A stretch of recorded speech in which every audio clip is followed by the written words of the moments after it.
Hi everyone, my name's Jim Harrold. I'm your instructor for PA 8566 for the summer of 2016. And each week I will give you a lecture and post it on the Blackboard site. And this week, of course, is no exception.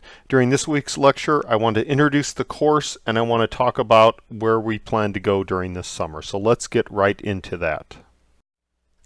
All right. You can see here I have 7 purposes of this course. Let me skip right to number 7. Dr. Craig Maher, our chair of the MPA program, asked me to teach this course this summer, and I jumped at the chance because I think it's an exciting topic, but we haven't offered this course in quite a while. So what I'll be looking for at the end of the course is some honest feedback, and I will use that to improve the course in the future, and also to share with Dr. Maher on how we can jointly as a faculty improve the course in the future. So let me get to some of the other purposes. And really, I can break these purposes into a couple of categories. One is just understanding what we're talking about. So you see purposes 1 and 2. I talk about the historical and the constitutional background of U.S. intergovernmental relations, and I talk about how federalism works and how it's worked really over the past 230 years. This is 2016, and we view levels of government, the relationships between levels of government, in a certain way. That history is a history of evolution since 1787. And so I want to spend some time talking about that.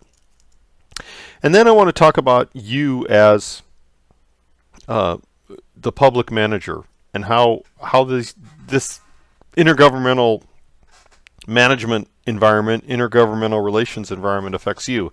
And one of the ways it affects you is understanding what this idea of fiscal federalism, what some people might call coercive federalism, is all about.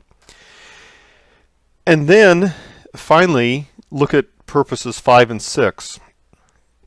I want you to be able, as in all classes, to specialize just a little bit, and I will get into my method for doing that in just a moment here in the presentation. But typical of any graduate level class, there will be a term project, and I construct that a little bit differently for this summer, and I will describe that in a second. But the purpose of the project is to give you a chance to explore a particular problem in the area of intergovernmental relations or intergovernmental management. So why should we care about this? Here's a quote right from our Meek and Thurmeyer text, and you can read this.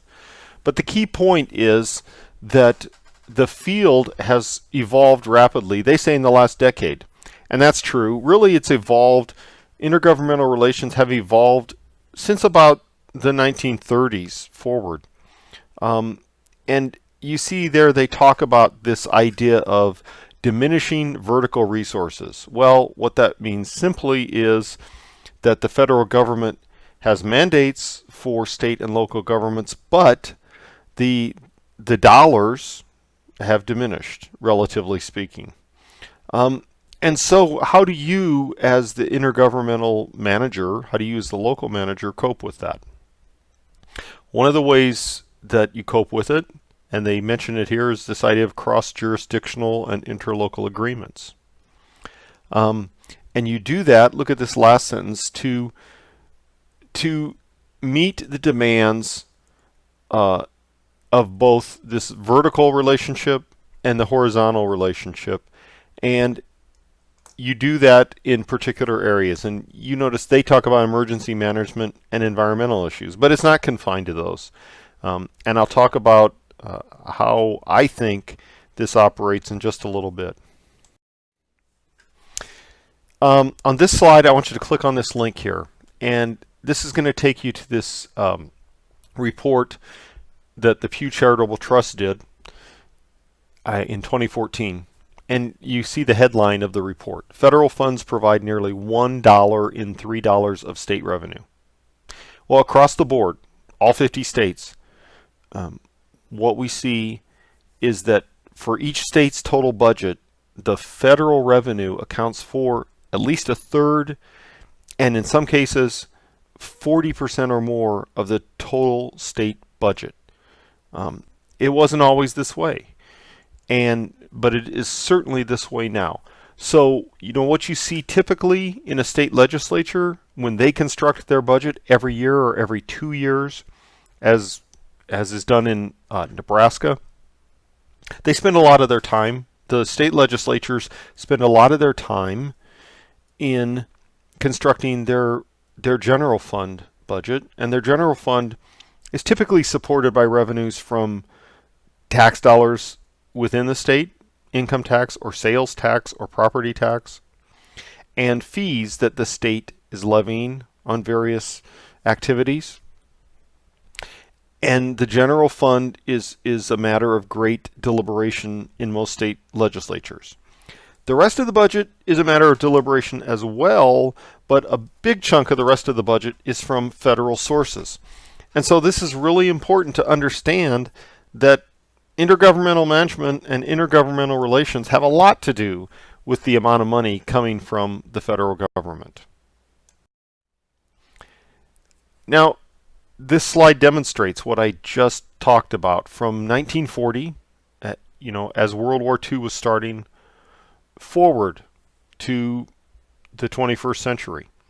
And Mr. Edwards, who wrote this article, you can see he works for Cato Institute. So you probably can understand that he has a certain ideological view, but whatever his ideological view, the facts are unchanged. That the growth of federal aid to states has increased dramatically, and especially since 1965. Because in the mid-60s, President Lyndon Johnson came up with his Great Society programs, which included the two pillars of that are Medicare and Medicaid. And so those programs being administered at the state level has greatly increased the amount of federal dollars that flow into states. And states have to account for that money and spend that money in accordance with a lot of federal guidelines. And so it's just simply a fact that state budgets are greatly impacted by federal dollars. Well, let me just talk about all of us in the class for just a second. And I have about 3 slides here. And as it turns out, on the day I'm recording this, which is the 10th of May, not everyone has put their names or has included their introduction yet, which is fine.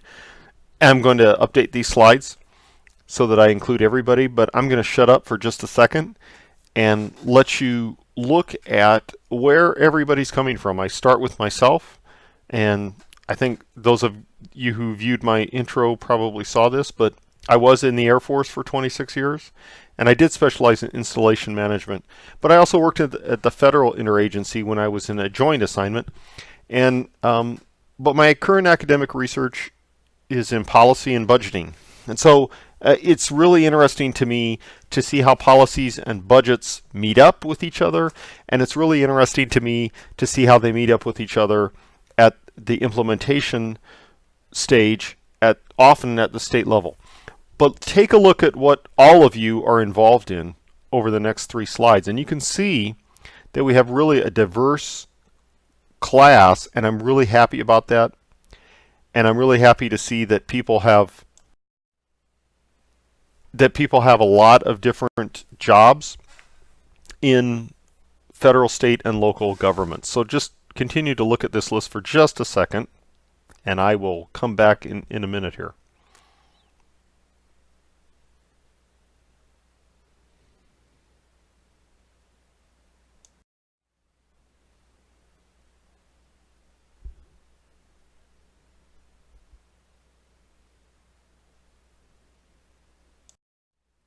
Okay, so I think what you get from that is that we have like I said, a really diverse class, and I think we're going to benefit each other from our experiences.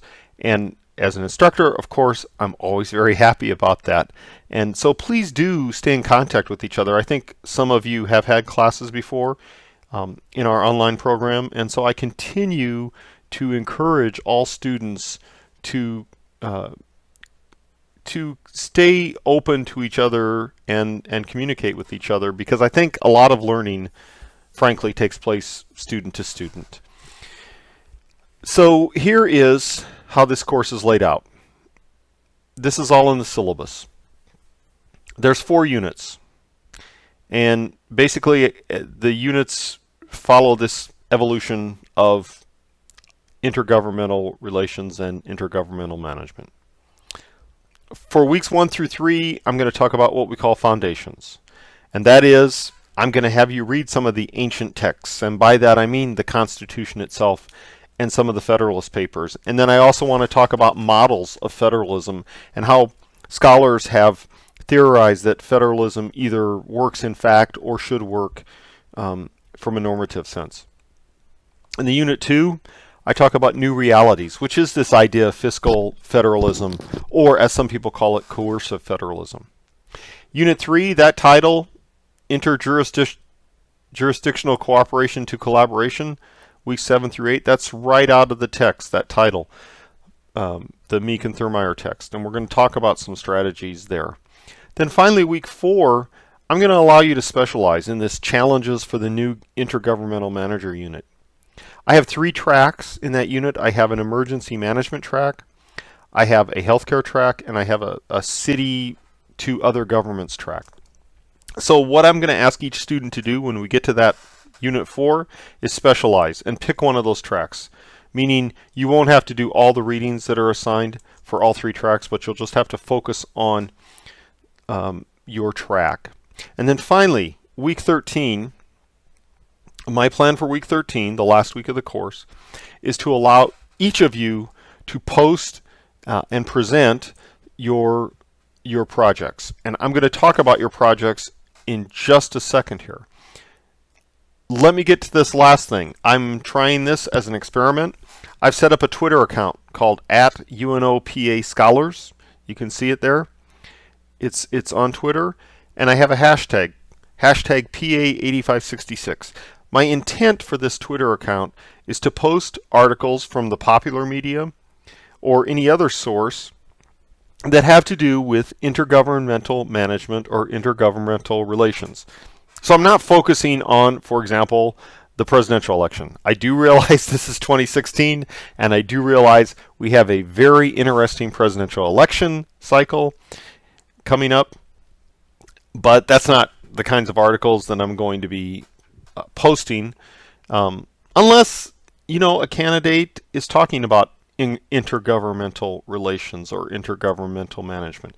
But what I want you to do as an experiment is see how much source material you can find that actually talks about this area of relations between levels of government in the United States and interlocal agreements and things like this, and then post them. If you have a Twitter account, you can post them, and you can use this hashtag PA8566, and I just want to see how many articles we can generate. I'll post some, and I'll ask you to post some as well using that hashtag. So let me get to the 3 main course requirements. You can see on this slide it goes from number 1 to number 3, because I'm going to talk about number 2 on the next slide. So number 1, Blackboard discussions. I have about 10 discussions lined up, and that amounts to about 100 total points, 10 points per discussion. This is a graduate level class, so I am expecting you to be insightful and analytical in your discussion posts. And that means you can use sources. You can use sources beyond what I have assigned and cite those sources. And then I would expect people to ask, when you're responding to each other, to ask some fairly insightful questions and challenge each other. When I say challenge each other, of course I tell every class this, graduate and undergraduate, let's not throw flaming darts at each other, but let's challenge each other on our thinking. So 10 discussion posts, or 10 discussion weeks at least. Reading reflection papers. I will post these on the assignments tab on the Blackboard site. Basically, I plan on having 4 of these reading reflection papers, and they'll be throughout the semester. They'll be worth 25 points each. I want you to be aware that on the tab on the Blackboard site called Syllabus and Important Information, I have posted an example format paper for you to use. So please look at that example and write your papers using that as the format. Okay, here's number 2. Number 2 is really a big chunk of the grade, 125 total points, and that's our term project. 25 points of that is going to be a term project proposal, which is going to be due on June 4th. So what's the term project? The term project is not a paper. First of all, it's not a term paper, it's a presentation.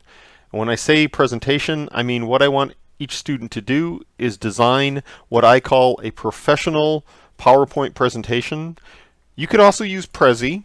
You could also make a video. The parameter on all of this is that it is presentable in about a 12 to 20 minute time block, that it has voiceover if you're using a PowerPoint presentation. If you're making a video of your presentation, that's fine too. That same parameter applies, 12 to 20 minutes. Each presentation should also include a 500-word detailed abstract, which you'll submit as a Word document, and a separate reference page, which you'll submit as a Word document as well.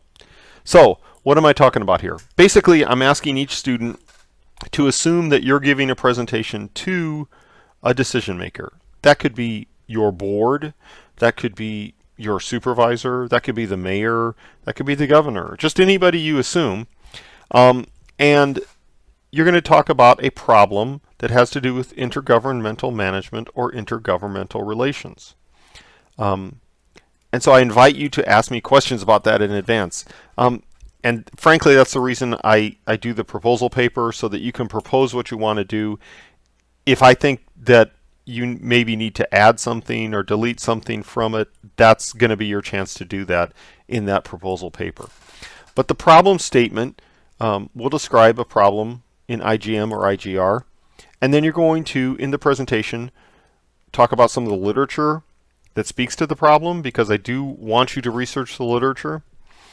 And by researching the literature, I want you to tell me, what the literature has to say about meaningful aspects of the literature, not simply list it and give me an annotated bibliography.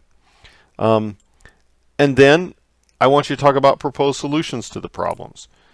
And this portion, gives enough information for this assumed decision maker to make a decision. And then finally, what is your recommended action? What would you do about the problem? So that's the basic shell of how I want your presentations to go. It has to include those elements. It can certainly include more elements. I want you to really be as innovative as possible, but it has to be your work. One thing I do say in the syllabus, it's not on this slide. I know a lot of us work for governmental agencies right now. I don't want you to rehash a project that you've already done. I don't want you to take a project that you did last year in your work environment and just represent that. You can use problems that you have in your work environment. In fact, I invite you to do that. It's just that I ask you not to just recycle something you've done before. That actually meets the technical definition of plagiarism. So I'd really rather that you didn't do that. In fact, don't do it. So that's the term project requirement. So here we are, last slide. This is week 1. This is what I want you to do. If you haven't already done so, please introduce yourself. You notice on my introduction I include a video. You can include a video. You can include an audio stream. You can include pictures. That's great with me. I welcome that on any discussion. I want you to read the readings I have assigned for you this week. And that'll also help you. Finding out where all this stuff is helps you get familiar with the layout of the Blackboard site. That's number 2. Finally, number 4. Contact me if you have concerns or questions. And by all means, if you find media articles, please that have to do with IGM or IGR, post them on Twitter and use that hashtag PA8566. So I look forward to this summer and learning from all of you and all of us learning from each other. Thanks very much.